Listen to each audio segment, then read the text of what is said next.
ಆಗ ಹಿಂದಿರುಗಿದನಾ ಕುಲಪತಿಯಲ್ಲಿಗೆ, ಮುಗಿಲ ಹೂವು ಬಾಡುವಷ್ಟರೊಳಗೆ ಬಂದೊಡನೆ ಅವನಲ್ಲಿಗೆ.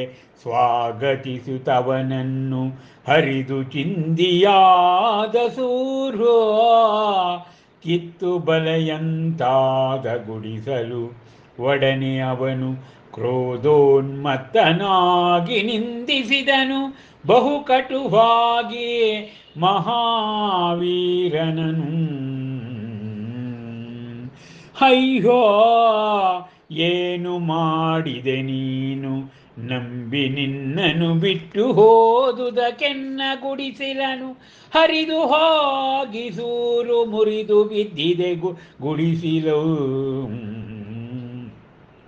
ಇರುವುದೆಂತು ನಾವೀಗ ಇಲ್ಲಿ ಈ ಮಳೆಗಾಲದಿ, ವಹಿಸುತ್ತವೆ ಪಕ್ಷಿಗಳು ತಮ್ಮ ಗೂಡುಗಳ ಬಗ್ಗೆ ಸಾಕಷ್ಟು ಕಾಳಜಿಯನು.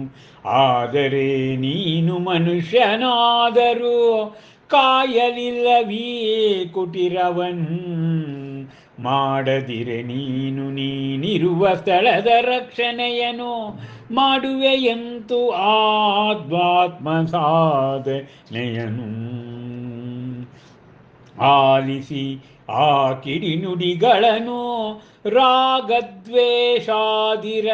ಮಹಾವೀರನು ತೆರಳಿದನಲ್ಲಿಂದ ವಿಹಾರಕ್ಕೆಂದು.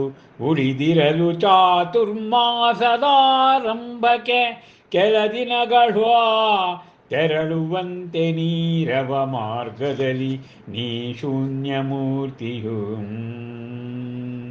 ಒಡನೆ ಅವನು ಕೈಗೊಂಡನೆಂದೆ ದೃಢ ಸಂಕಲ್ಪವನನ್ನು, ನೆಲಸಬಾರದೆಂದು ಯಾರದೇ ಸ್ವಾಮಿತ್ವವುಳ್ಳ ಯಾವುದೇ ಸ್ಥಳದಲ್ಲಿ.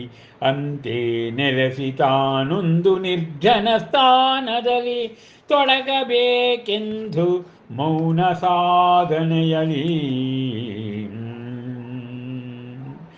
ಮಹಾವೀರ ಮುನಿಗೆ ಕುಟೀರವನ್ನು ಬಿಟ್ಟುಕೊಟ್ಟಿದ್ರು.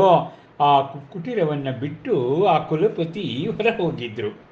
ಇಂತಹ ಸಮಯದಲ್ಲಿ ಆ ಕುಲಪತಿ ಇದ್ದ ಬಳಿ ಆ ಹಸುಗಳು ಆ ಹಸಿವಿನಿಂದ ಆ ಗರಿಯನ್ನೆಲ್ಲ ತಿಂದು ಕುಟೀರವನ್ನು ಬರಿದು ಮಾಡಿರುತ್ತೆ.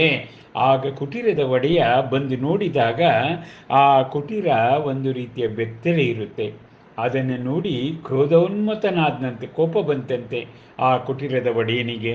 ಮಹಾವೀರ ಮುನಿಯನ್ನ ಕುರಿತು ಹೇಳ್ತೇನೆ, ಅಯ್ಯೋ ಏನು ಮಾಡ್ಬಿಟ್ಯಪ್ಪ ನೀನು, ನಿನ್ನನ್ನು ನಂಬಿ ನಿನ್ನನ್ನು ಬಿಟ್ಟು ಹೋದದ್ದಕ್ಕೆ ಈ ಗುಡಿಸಿಲನ್ನ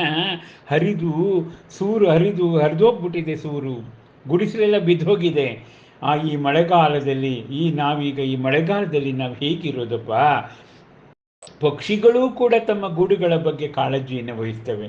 ಆದರೆ ನೀನು ಮನುಷ್ಯ, ನೀನು ಕಾಯ್ತಾ ಇಲ್ಲ ಈ ಕುಟೀರವನ್ನು. ಆದ್ದರಿಂದ ನೀನು ಸ್ಥಳದ ರಕ್ಷಣೆಯನ್ನು ನೀನು ಏನು ಮಾಡಲೇ ಇಲ್ವಲ್ಲಪ್ಪ. ಸ್ಥಳದ ಒಂದು ಗುಡಿಸಿಲಿನ ರಕ್ಷಣೆಯನ್ನೇ ಮಾಡದೇ ಇರ್ತಕ್ಕಂಥ ನೀನು ಆಧ್ಯಾತ್ಮ ಸಾಧನೆಯನ್ನು ಹೇಗೆ ಮಾಡ್ತೀಯ ಅಂಥೇಳಿ ಆ ಕುಟೀರದ ಯಜಮಾನ ಹೇಳ್ತಾನಂತೆ. ಅವನ ಮಾತುಗಳನ್ನು ಕೇಳಿದಂತಹ ಮಹಾವೀರ ಮುನಿಗಳಿಗೆ, ಯಾಕಂದರೆ ಅವರು ಆಗಲೇ ರಾಗದ್ವೇಷಗಳು ಇರಲಿಲ್ಲ ಅವರಿಗೆ. ಈ ಚಾತುರ್ಮಾಸದ ಆರಂಭಕ್ಕಿಂತ ಕೆಲ ದಿನಗಳು ಮಾತ್ರ ಇತ್ತು. ಆ ಸಮಯದಲ್ಲಿ ನೀರವ ನಿಶೂನ್ಯ ಮೂರ್ತಿಯ ಥರ ಇದ್ರು ಅವರು. ಆಗ ಅವರು ದೃಢತೆಯನ್ನು ಮಾಡಿದ್ರು, ನಾವಿನ್ಯಾವುದೇ ಯಾರದೇ ಕುಟೀರದಲ್ಲಿ ಇರಬಾರ್ದು, ಸ್ವಾಮಿತ್ವ ಇರ್ತಕ್ಕಂಥ ಕುಟೀರದಲ್ಲಿ ಇರಬಾರ್ದು, ನಿರ್ಜನ ಸ್ಥಾನದಲ್ಲಿ ನಾನು ಇರಬೇಕು ಮೌನ ಸಾಧನೆಯಲ್ಲಿ ಅಂಥೇಳಿ ತೀರ್ಮಾನವನ್ನು ಮಾಡ್ತಾರೆ. ಇಲ್ಲಿಗೆ ಮಹಾವೀರ ಮಹಾದರ್ಶನದ ಶ್ರೀ ಕೇವಲ ಜ್ಞಾನ ಕಲ್ಯಾಣ ಸಂಪುಟದ ಸೋಪಾನ 2 ಮುಕ್ತಾಯವಾದದ್ದನ್ನು ನಾವು ಉದ್ಘೋಷ ಮಾಡ್ತಾ ಇದ್ದೇವೆ.